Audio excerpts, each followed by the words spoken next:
Thank you for joining. Y'all already know what it is. Shout out to everybody listening in, tuning in, subscribing if you out there. Let's go, man. Where we left off, the Indiana game, and we got to talk about the Philly game. So, Indiana, my thought process was the same.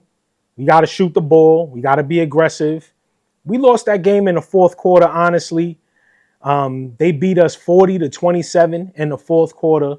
What I think the issue was, especially at the end of the game, was guys ran out a little bit of juice. But we can't, and with teams like Indiana, I believe we were developed to play like those teams. So they outshot us from three. The problem was that we were not shooting the threes correctly. We didn't shoot enough. So if people say it's not the offense, that's a problem. That's an offensive issue. Not shooting enough threes as your competitor. If we look at it, we shot 7 for 25. They shot 21 on 46. What are we talking about? Like, that's the disparity of the game right there, especially in the fourth quarter. All throughout the game, they were lining up threes. So, listen, we were formulated to play like the Pacers. We're formulated to play like the Celtics, which means, especially when we're in their gym, when we're in their building, we won't be able to influence our game. We need to shoot threes. There's no way that we should have shot 19, 20, 21 less threes than them. No way. That's the game right there. And they made 14 more threes than us. So I don't understand how that would ever equate to a win in any situation. If the team is making 14 more threes, like, what are we doing? Why aren't we shooting the necessary amount of threes to stay competitive, to stay in the game? A lot of times guys are trying to get fouls and trying to draw fouls. You don't need to try to draw fouls when other teams are hitting threes. You don't need to be trying to draw fouls. You clearly don't have the momentum. And if you're on the road trying to draw fouls on a home team who's hitting threes on you, especially down the stretch, like, come on, that's a recipe.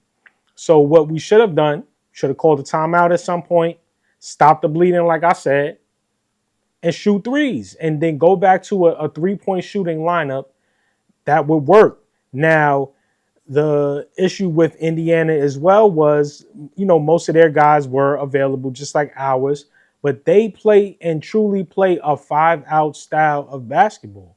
We don't. We still lure ourselves or get lured into shooting 2-point or inside the paint shots when in all actuality, we need to be shooting threes. So from a fourth quarter perspective, we pretty much lost that game. The game was in hand. We lost the game in the fourth quarter just, clearly by not shooting enough three-pointers. And so going into Philly, first game of the in-season tournament, I believe that we were able to rebound appropriately and handle business. Obviously, Joel Embiid, you can tell he's laboring. He's not 100%. I don't even think he's 75%. He looks about a good 60. Anthony Towns, and I'm not calling this man no big bodega, so y'all can say that. It ain't even bodegas in New York no more. Like, if you really from New York, a bodega is a store that's owned and operated by a person of Hispanic descent, be it a Cuban, a Puerto Rican, a Dominican, a Venezuela, anybody. A bodega but traditionally in New York, a bodega was run by the Puerto Ricans, the Cubans, or the Dominicans. That's it. So calling this man a bodega in 2024, I don't even live in New York and there ain't no bodegas no more. So if y'all calling stores bodegas that's run by the Akis, like, you're already bugging. Because a bodega is somebody that is from a Spanish-speaking country such as Puerto Rico, Cuba, or the DR. Like, let's go. All right, so bodega is out. You know what I'm saying? Call Anthony Towns. I like the town call. Like, if you really from New York, let's talk about it. If you really from New York, 90s era, you know what I'm saying? We took cabs, the transition of the taxis, what a town calls. Those was my joints, man. You know what I'm saying? That was my era of taxi and limousine service, the Lincoln Town Call. So, if you hear me say town call, I'm referring to call Anthony Towns. Anthony Towns Towns, K-Town. I'm not doing a big bodega. That's trash. So Towns, the town call, Anthony Towns, that's for me. You know what I mean? But look, dude, I got nothing bad to say about dude. Like, obviously, there's a lot of people still, wanting a certain trade to go a certain way, wanting us to run it back. But he's been a great addition to the team. I have no problems about the way he's playing, and his current level of aggressiveness is what we needed to show. He's playing well in the post, still a little awkward as far as like a post-up player, but getting out to an early start is what he excels at. And when he excels best, he gets out to a good early start. So he was able to do that in Philly. He's been able to do that in Indiana, Philly, when we played against Houston, LA. Like, he's been able to start very well. We've lost those games in certain areas where he might need help. Points in the paint, Houston and Atlanta, 3-point shooting versus the Pacers in Boston. You know what I'm saying? The fourth quarter loss in versus Cleveland when we were in the Garden. So these things are like compiling, you know what I mean? But versus Milwaukee, versus Philly, he was able to get off to a great start, and that was the case last night versus the Philadelphia 76ers. He got off to an excellent start. OG Anunoby, my dog. Like, OG is cooking right now. He's winning his matchups just at a high rate. We're still slowly, ramping up Mikal Bridges and Josh Hart, in my opinion, MVP of the team. Can't say anything bad about the Hart. You know what I mean? Like, that guy right there plays 48 minutes or whatever minutes he's given. He plays every minute with a level of intensity that's very hard to maintain and keep up. Still having to shoot threes, still shooting in the mid-range, still doing things like that, like still hitting shots at the end of quarters. Like, Josh played an excellent game yesterday and was nothing short of amazing. So salute to Josh. The captain, Jalen Brunson, he's still figuring it out, because now you have 4 players that you can facilitate the ball to. I don't blame Jalen Brunson for, some of his struggles right now, because he's having to adjust. I mean, that was what I was saying about, even when he came along and Julius Randle started to ramp up, and RJ Barrett, while he was trying to develop, had to continue to make adjustments to his game. So this is a period of time now where Jalen, usually being able to run the show, is having to make adjustments, is having to defer, is having to pass the ball to certain areas on the court where he might not have the advantage. So I like it. I like to see Jericho Sims getting ramped up. I like that that was crazy. I like to see Jericho Sims getting ramped up though, and getting to the basket, and getting dunks and easy layups, putbacks, trailing plays, doing all those things that will get you in a nice rhythm as well. And so, we're here. We're not having to go too far into the bench. We still want to see Ariel Hawkporty and what he can do. But Deuce McBride, shout out to my guy Deuce. Campaign brought the intensity. I love that guy. So, we were able to win by committee on this last game. And I genuinely appreciate the effort that the team put forth in the in-season tournament. Obviously not wanting to get eliminated in the first game. I like the effort and the intensity that the team put forth. So we'll be right back. You know what I'm saying? I'm going to bring you another level of content and information. Let's go, man. This is Knicks Some Noise. This your man, Why Me. Stay tuned. I also like the fact that Jericho Sims found himself into some easy baskets and to get in some touches in the paint yesterday. And I think that dynamic between the town call and Sims could work, because what happens is Sims is able to block shots. He got up for some blocks. He cleared some guys out the way. He's still, trying to find his way in the paint. But I think that if he could work with Towns on some type of 1-2 combination as far as defensively, that will work as well. Sims can be or become a good shot blocker. So with that being said, like, I had no problems with how we played in Philly last night. The Paul George experience in Philly, the Joel Embiid experience, the process is kind of, it is what it is. I know they were down some guys. I didn't see Eric Gordon. I didn't see Reggie Jackson as well. Obviously, Tyrese Maxey was down. So we beat a depleted Philly team, and especially without their star Maxey. But listen, we got to handle business, and that's what we did. So we played an excellent game. Looking forward, we have a back-to-back from the Philly game. So we play Chicago tonight. So hopefully this video was uploaded somewhere on or around the Chicago game. But if you want to even look into that, let's see. Chicago versus the Knicks. Let's see what we're talking about tonight versus the Bulls. All right.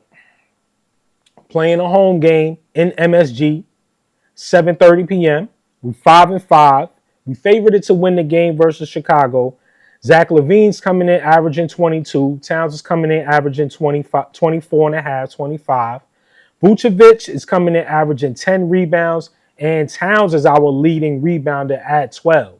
So Brunson and Josh Giddey will be at the helm running the show. Giddey is averaging 7 assists, and Brunson is averaging 6.4. I like the fact that Jalen Brunson is still facilitating the basketball. If you go to my last video, the title is Jalen Brunson Must Facilitate.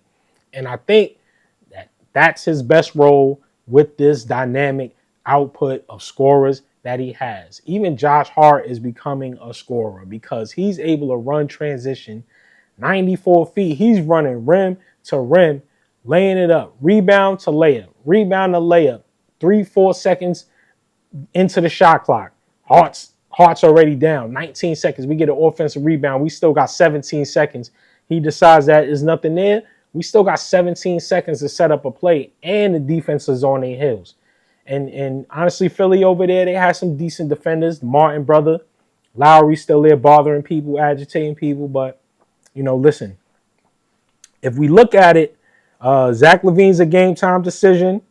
And, that's pretty much it.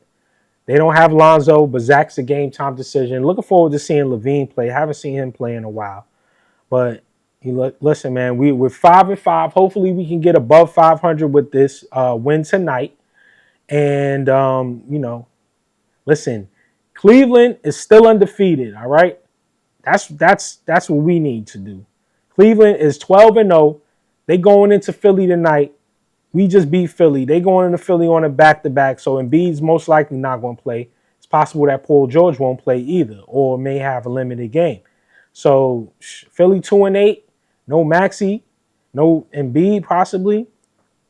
I'm looking at our standings because if we were in the West, we'd probably be like 13 or 14. We go 6-5, I think we can get to like the 4th spot or stay 5. But we just need to stay in the middle of the pack until, we get Mitch back, until the team clicks on another level. And then we taking it from there, man. Like I said, I like to see the guys that need to step up.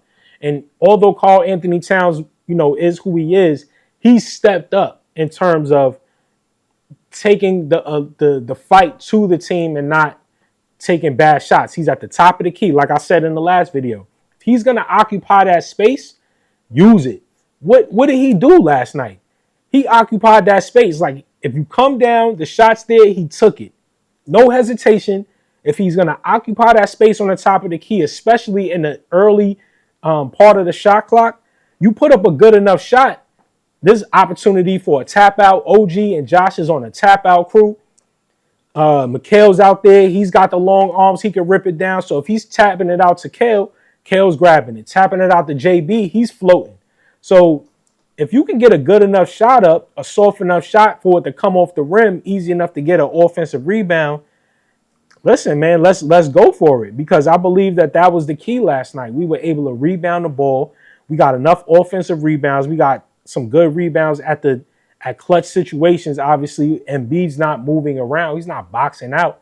So we got several offensive rebounds with Embiid being on the floor. Can't beat that, man. Can't beat that. And those are the winning plays that you need to win.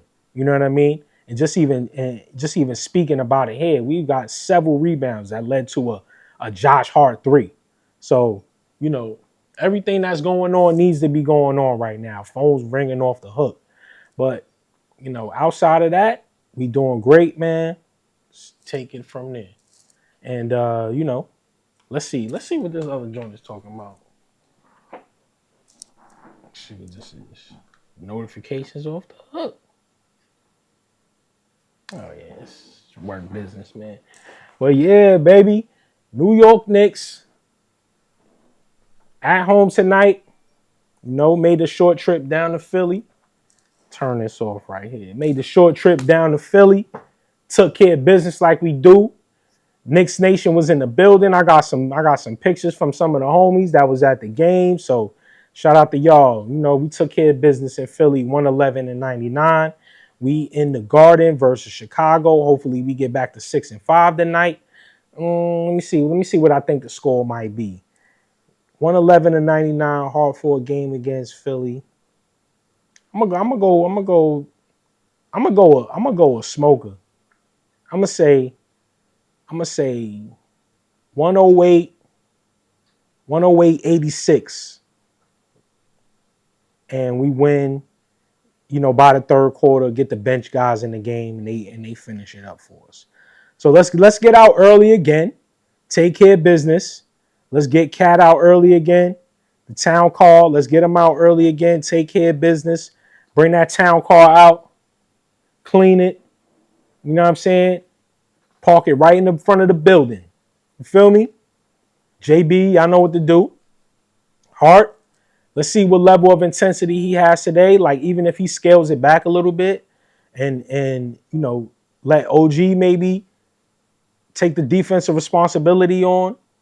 But, you know, not to sleep on any matchups. We can't sleep on no matchups. But, you know, let's go, man. You know what I'm saying? New York Knicks, Knicks Some Noise. It's your man, Why Me. Let's see. I'm the first one to put Josh Hart on the card, Hart. So y'all know. I'm the first one to do it. Josh Hart on the card, Hart. I got these from the playoff series last year. Made these for myself. So if y'all want to tap in, let me know. You know what I mean? I got Josh Hart on the call, Heartbeat. You know what I mean? Knicks Some Noise, man. I still got mine. You know what I mean? Nation Cap. Shout out to Knicks Fan TV and the squad over there. Y'all know what it is, man. It's Why Me. Knicks Some Noise. We out.